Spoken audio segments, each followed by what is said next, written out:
UFC 297. These are the full card predictions and the betting breakdown. Main event, Sean Strickland defends the middleweight belt against Dricus du Plessis. Looking forward to talking about each of the matchups on this card. So make sure you guys smash that like button. If you're new to the channel, subscribe. Turn the post notifications on and make sure to share the video as well. And also note, I will be live for the entire UFC 297 fight card Saturday, 6:30 p.m. Eastern Time. Don't miss the fight companion, and let's get into it.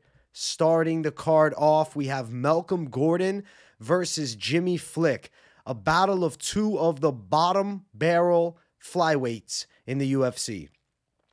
I'm going to pick Jimmy Flick. At one point, I really liked Jimmy Flick, and then he decided to retire from MMA after beating Cody Jourdain, which at the time, like, that was a good win to have, and look how good Jourdain's done. Malcolm Gordon, on the other side, I never thought was all that good. Now, the issue with this fight is Jimmy Flick is flat-footed and really slow on the feet. But the good thing is Malcolm Gordon is not a great striker either. He's definitely quicker and more athletic than Jimmy Flick, but he doesn't have much punching power. He kind of has mid-tier boxing, I would say. Like, it's an odd style. It's a little slappy. His punches don't have a lot of thud to them. Now, Jimmy Flick is not super heavy-handed either, but I do feel as though Jimmy Flick has the better jiu-jitsu.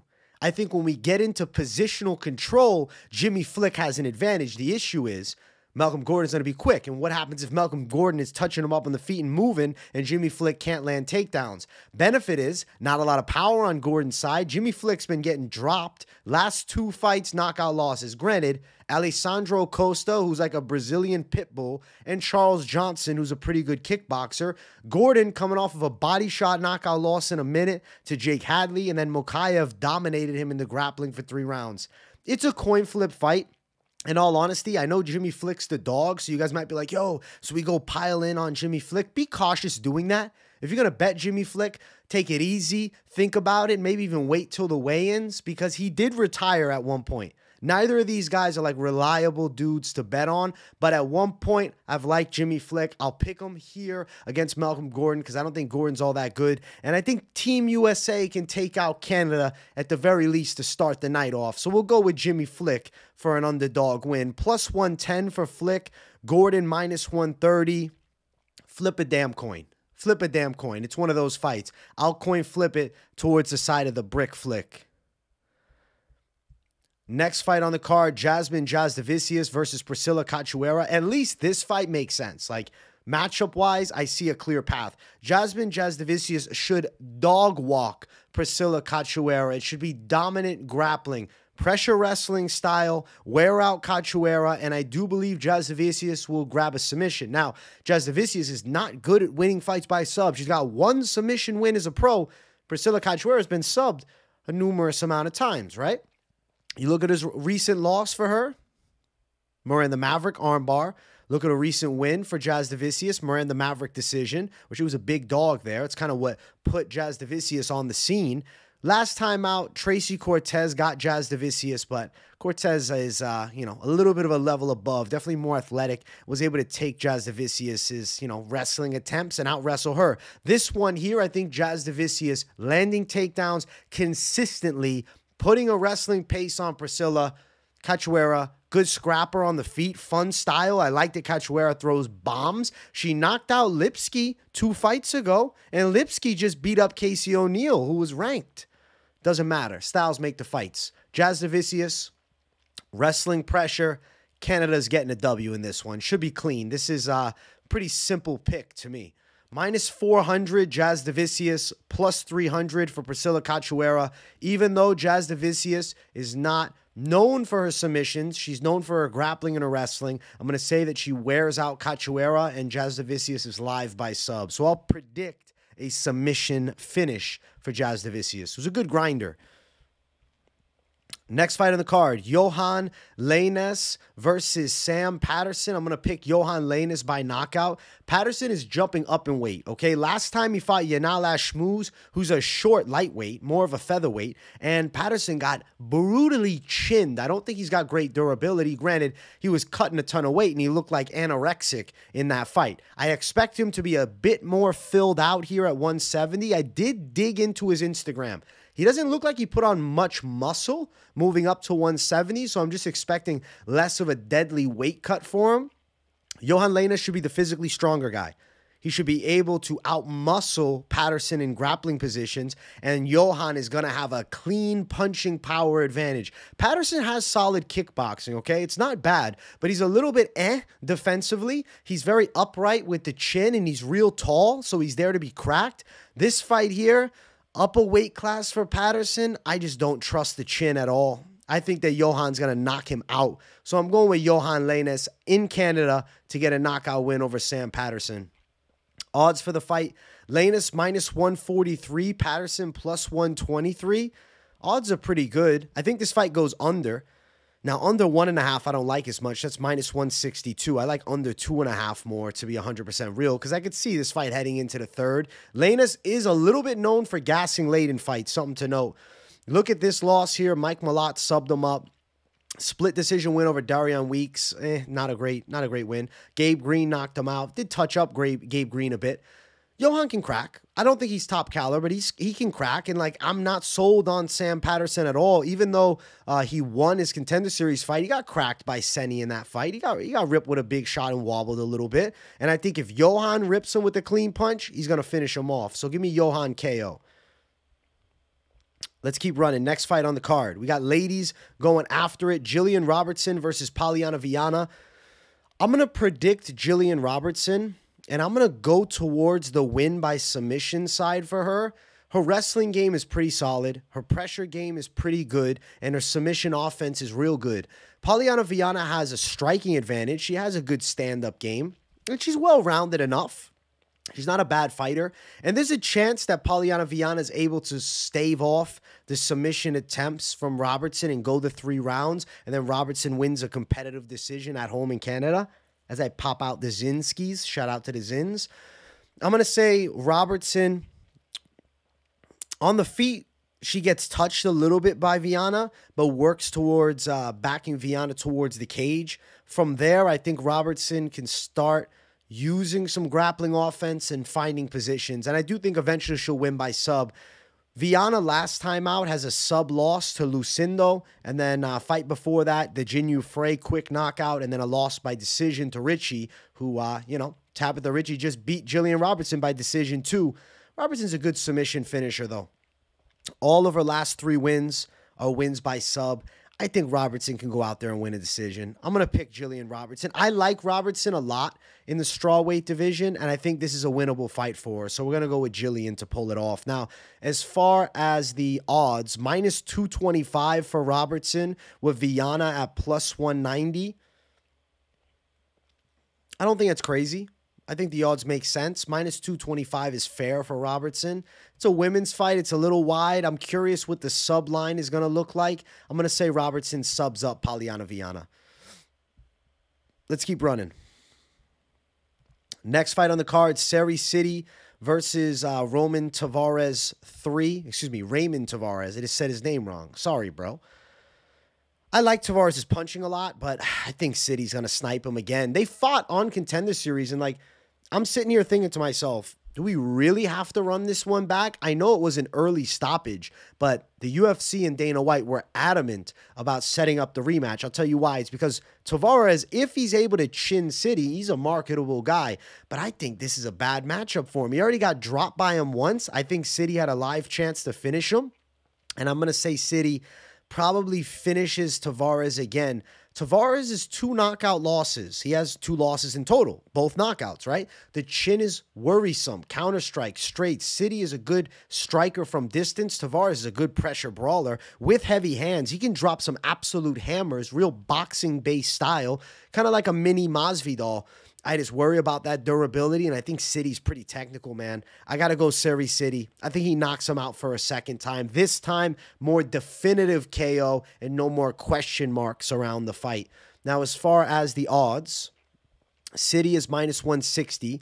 Taveras +140. The under 1.5, -102. I do think we're probably going under 1.5. Definitely under 2.5. Taveras did fight on Contender Series a second time last season after his loss to Sidey. He knocked out Cortavius Romeois, 29 seconds, absolute savage beating. So he's dangerous as fuck, but I think Sidey's going to snipe him. So we're going with Sidey to beat him a second time. Let's keep running up the card. Next fight, we got Charles Jourdain versus Sean Woodson. I'm surprised, but I'm picking Sean Woodson, guys. I know it's surprising. I feel as though Woodson's length is a big factor. Somebody that was constantly pointing this out in the chat during all my live streams for the off weeks was Chad Cuba. So shout out to subscriber Chad Cuba. He's hardcore on Sean Woodson. And I was like, nah, come on, bro, chill. And then I dug into the matchup when I was actually making my predictions. And I'm like, Sean Woodson's got quality takedown defense. He's a really good boxer, and he's way longer than Charles Jourdain. Now, I feel like the way Jourdain wins fights is he has quality striking, but giving up this much height and reach, he's going to be getting touched up from the outside. And then I look at grappling. I don't see Jourdain blast double-legging Woodson, and I don't think Jourdain is going to be in a spot where he's fending off wrestling and then locks up a guillotine. So I think that Sean Woodson by decision makes a ton of sense here. And I'm also thinking about this, too. Both these guys have a loss to Julian Erosa by third-round Darce choke. Just a random, weird statistic. But I do think Sean Woodson can beat Jourdain. It's one of those stylistic matchups, dude. So much height and reach that he's given up in a battle of strikers. What is Jourdain going to do? Kick him up from the outside? Woodson can hit him with a jab when Jourdain is at kicking range. That's the type of size and reach differential that we have here. I think Sean Woodson by decision makes a ton of sense. Bad stylistic matchup for Jourdain.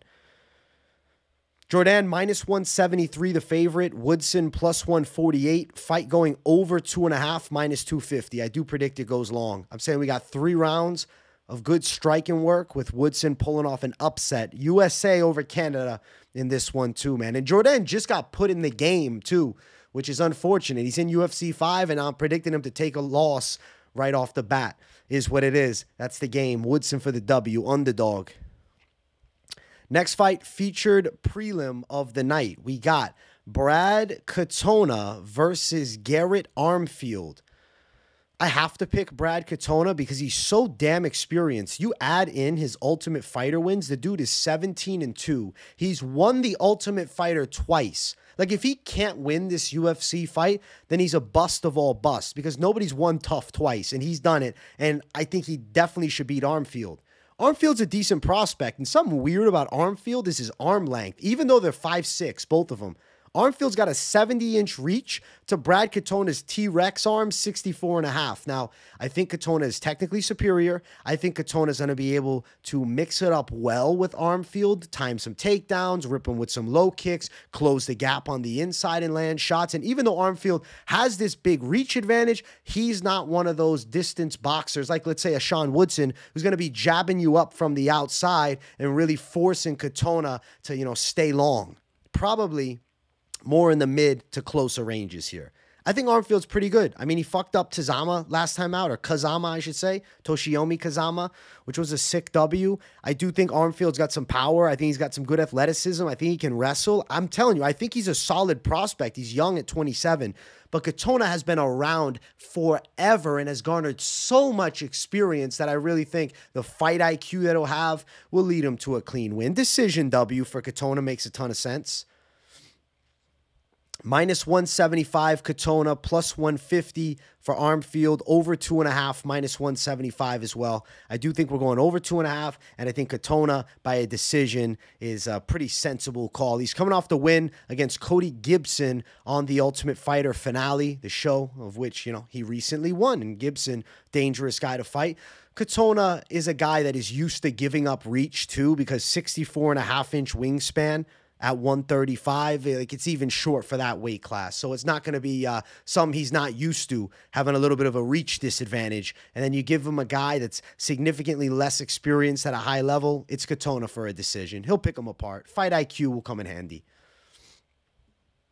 Next fight on the card brings us to our main card opener. If you guys haven't yet, smash that like button. And if you're new, subscribe. It's Arnold Allen versus Movsar Evloev. I'm picking Movsar Evloev to win a hard-fought 3-round decision. Movsar's a nasty prospect. I think he's got really slick striking. He's very technically sound. Arnold Allen is a quality striker too, who has legit punching power and is well-rounded, is strong as fuck too. You see him lift weights on his YouTube channel. The dude's got some strength. But I think Movsar is technically superior to him. Something interesting too with Movsar, even though he's only 5'7", he's got some long arms, 72.5-inch reach. I think that sniper style, he could work a nice jab on Allen. Now, something that I'm also thinking about too is a lot of people are going to be adamant on Allen as a dog because he's a southpaw and because the Max Holloway fight, right? He went 5 rounds and had a couple moments against Max, which is great for his experience. Great, great, great. But I'm not picking him against Movsar. I believe Movsar at 17-0 is still very under the radar, but he's about to burst to 18-0 here. And he's going to put himself in a spot beating Arnold Allen, a legit contender for a major fight here in 2024. I know that Movsar was not overly impressive, and some people felt he could have lost to Diego Lopez. But you guys do have to remember, Lopez has an extremely tricky and awkward style, and he came into the fight on very short notice, and Movsar, like, essentially knew so little about him. He still took the fight. He still was able to win the fight. I know that his W's, you know, maybe are not super impressive every time, but he dominated Dan Ige. He beat Hakeem Dawodu, and then we're digging back. Nick Lentz win, Mike Grundy. This is years ago now. See a win over Nick Lentz for Allen, too. Sadiq Yusuf win. Dan Hooker W. Calvin Kattar win. The Dan Hooker win was really impressive, but Dan Hooker cannot make 145 healthy, and his chin is like gone when he's at 45. And then you look at Kattar, he got injured, and then you got the Holloway decision loss. Arnold Allen's solid for sure, but Evloev, decision win over him. He's taking him. I got him winning. Odds for the fight. Plus 160, Arnold Allen. Minus 185, Movsar. Over 2.5, minus 325. I think we're going that over 2.5. Movsar Evloev, decision win. I got him beating Arnold Allen. Let's keep running up. Next fight on the card, we got Chris Curtis versus Marc-Andre Barriault. I'm picking Marc-Andre Barriault. I'm actually riding with the Canadian here. And people will be surprised because Chris Curtis can box. He's got punching power for sure. I don't know. I just feel like he might have slowed down a little bit as of recent. I think that the wins he's had, like the Rodolfo Vieira W and the Buckley W, they're not like these massively impressive wins each time out. I guess the Buckley one was kind of, but I wasn't like overly impressed by him dominating Rodolfo Vieira, a jiu-jitsu guy in boxing. And then you look at Marc-Andre on the other side. I know he's not super impressive either. Beat Julian Marquez and Eric Anders. And I know Marc-Andre has a lot of faults. Like, you look 5 fights back, Chidi knocked him out in 1 punch. I don't think we get a rinse and repeat of that. Chris Curtis last time, too, it was a no contest, but he was losing to Nasruddin Imavov. I think Marc-Andre Barriault can overwhelm Chris Curtis in the clinch and with pressure. I think he evades the big shots, and I think it's like a grimy type of fight, and Marc-Andre Barriault gets a hard-fought 3 rounds on him. I'm going decision win for Marc-Andre Barriault. I'm riding with Canada here. I just don't believe the UFC is setting up a Canadian fighter to get chinned at home either. And I don't think the UFC is like crazy on the Chris Curtis train. Minus 180 for Curtis, plus 155 for Marc-Andre Barriault. I'm going with the dog. I'm going with Marc-Andre. I think he can outdog Chris Curtis here. Competitive fashion for sure. He's going to have to eat some clean shots. I think the chin holds up, and I think he wins the decision. I'm going Marc-Andre Barriault. I think the physicality can overwhelm Chris Curtis, and I like the inside work by Marc-Andre Barriault a lot. Rip some knees and elbows in close. Decision for Barriault is my call. Next fight on the card is our featured bout. It's Neil Magny versus Mike Malott. I'm picking Mike Malott, which I don't think anybody's too surprised about that. Like, is anybody surprised about a Mike Malott pick? In the comments, let me know. I think nobody will be. It's because he's the prospect in Canada that they're building. Like, he is the Canadian hope right now. for an interesting player towards the upper echelon. And I really think that Mike Malott is going to submit Neil Magny. Magny went the 3 rounds with Ian Gary. Granted, he got beaten up for all 3. And then you look, fight before that for Neil Magny, split decision over Phil Rowe. That was not good. That was way too close. And it's Phil Rowe who's not to the level of Mike Malott. Submission loss to Gilbert Burns. I think Malott subs him. Win over Daniel Rodriguez. It's a good W to have. But Rodriguez is, he's okay. And then Shavkat subbed him up too with ease. I think Mike Malott has a career-making W this weekend. I think he runs over Neil Magny, win by submission. Adam Fugit sub from Malott. Yohan Lainesse sub from Malott and a Mickey Gall knockout win. Then a sub on Contender Series 2. Mike Malott's got nasty jits. He's got quality stand-up. He's given up a ton of reach in this fight, but Neil Magny is not this great boxer from the outside. He actually more so shines controlling guys in the clinch against the cage, and I don't see him doing that to Mike Malott. I think Mike Malott's way more athletic. I think he's going to get Neil Magny to the ground, and I think he's going to strangle him. I think he subs him up. Mike Malott win by submission over Neil Magny. He's a big favorite, minus 350. Magny's plus 285. Under 2.5, minus 210. I think we're going under. Mike Malott by sub. I'm curious what the prop's going to look like, but I have a feeling that it's going to be like minus 125 or something like that. But I do have confidence in the call. Mike Malott by submission, and he breaks into the UFC welterweight rankings with a W here. I'm riding with him, riding with Canada. Co-main event of the evening. It's Raquel Pennington versus Mayra Bueno Silva. It's for the vacant bantamweight championship. The winner here succeeds the Amanda Nunes legacy. Big shoes to fill. I think Mayra Bueno Silva can pull it off. I'm picking her to beat Raquel Pennington. Now, I know Pennington has flown under the radar. She's 5-0 in the last 5. We'll dig back and look at it. Marion Renault, who was like 45 at the time, but still, clean W nonetheless. Penny Kianzad was okay. It's a clean W. Submitted Macy Chiasson. Chiasson's got a really big frame. She's freakishly tall for the weight class. Like, that right there to me is an impressive win. And then Aspen Ladd win. Ladd's over losing in PFL, but still, you know, clean W. Ketlin Vieira split decision I actually thought was controversial. I thought Ketlin Vieira deserved that decision. So that was a bad judging call. I think Ketlin Vieira should actually be fighting in this spot right now against Bueno Silva, but that's not how the game always works. Sometimes, you know, decisions go the wrong way. That's a prime example of a fight that I think went the wrong way. Looking on the other side, Holly Holm, no contest, but it was a submission win for Bueno Silva. But then she tested positive for some type of pharmaceutical drug that supposedly was prescribed for ADHD by her doctor, but wasn't cleared with USADA. Obviously, the UFC let it slide. They cleaned things up, and it's a no contest, but still a championship fight now for Bueno Silva. Lena Landsberg, knee bar. Still a finish, but not that impressive. Stephanie Egger sub. At that point, Egger was looking like she was still solid. Like, she was respected judoka in that fight. Then Yanan Wu decision, And then she lost to Manon Fiorot, who is fighting for a #1 contender spot against Erin Blanchfield in Atlantic City. So, like, that loss is not horrible, especially it's at 125, too. Bueno Silva moving up to 135. The best decision ever. Bueno Silva, to me, has pretty quality Muay Thai striking, and she has nasty submissions. Raquel Pennington is a generalist, right? She can do everything decently. She really exceeds with the clinch pressure against the cage and just controlling opponents. She has decent enough stand-up, and like, she has a sub win over Chiasson. She has okay subs. She's not going to sub Bueno Silva. I think Mayra Bueno Silva is going to win by submission here. I think she gets an impressive win, kind of puts, like, you know, a stamp on this W to actually get fans excited about 135. Can you imagine if Raquel Pennington grabs the strap at 135?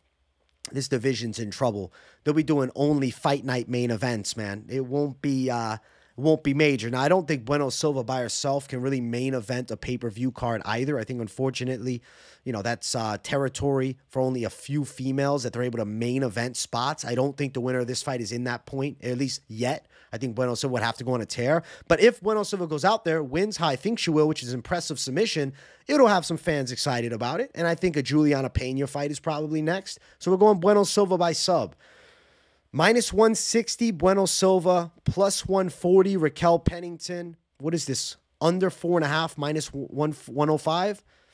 I like submission Bueno Silva or money line. Bueno Silva for the win and new vacant title on the line. I think Bueno Silva takes the belt back to Brazil, keeping that Brazilian bantamweight championship legacy strong. Main event of the evening. If you guys haven't yet, make sure you smash that like button. And if you're new to the channel, subscribe. It's Sean Strickland versus Dricus du Plessis. My prediction for this fight. Drum roll, please. Sean Strickland and still champion. I have been a little bit flip-flopped and teetering during my early picks. We've talked about it during my live streams. First call for me was Sean Strickland. And then after his somewhat mental breakdown on the Theo Vaughn podcast, I started fearing that he wouldn't be in a good spot mentally, and I was kind of going towards Dricus du Plessis. But I settled, and I said, okay, I'm going to leave it up to the research, and I'm going to leave it up to how, I'm feeling about it after all the technical analysis, not just the emotional analysis. Sean Strickland boxed up Israel Adesanya. He looked slick as hell in that fight with great pressure. Dricus du Plessis, though he bullied and absolutely ran over Robert Whittaker, in all honesty, he looks clunky on the feet. His footwork is I think he's super hittable down the center where Sean Strickland thrives, touching up opponents with jabs and straights and closing the gap on them. I feel as though, yes, Dricus du Plessis, mythical fighter with this nose surgery, is going to have better gas tank than before. I think Sean Strickland is going to wear down Dricus du Plessis. I think he will touch him up with shots, work towards a finish. I'm thinking third round. Sean Strickland with a TKO. We're going with Sean Strickland for the W. I have to ride with that side. I think he's going to touch up Dricus du Plessis down the center. Du Plessis is square. The head is there to be hit. Now, he's a physical specimen, and I do think he believes he can out-wrestle Sean Strickland. I think he will be very shocked at the strength and wrestling/grappling defense that Sean Strickland has. Who's a jiu-jitsu black belt? Sean Strickland's going to look good. Real good. He looks shredded as hell, too. He seems to be in the best shape of his life. Obviously, the Adesanya win. Let's look at the resumes real quick. Abus Magomedov knockout win. Abus gave him hell in the first round, and then he brutally knocked him out in the second. Nasruddin Imavov decision at light heavyweight on very short notice, which, kept that stock running. Controversial loss to Jared Cannonier. He should have won. And then Alex Pereira had chinned him the fight before. He went to train with Alex Pereira, and we, unlocked a better version of Sean Strickland's striking game. Dricus du Plessis, amazing performance against Rob Whittaker where he broke Rob Whittaker. But I don't know what Whittaker mentally was at in that fight. I'm not trying to downplay the win for du Plessis over a legend like Rob Whittaker, but I still think a win over Adesanya for Sean Strickland is much more impressive. Derek Brunson stoppage. Okay, it's Derek Brunson, though. Like, Brunson, he's getting stopped in certain fights. He's okay. He's in PFL now. Darren Till, who gave du Plessis some trouble striking, and then eventually we saw the finish for du Plessis.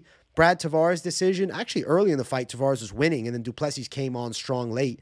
And then Trevin Giles knockout. Clean knockout. He whooped Trevin Giles, but it's Trevin Giles who's fighting at 170 now. Sean Strickland's the call. Sean Strickland and still. Minus 140 for Strickland.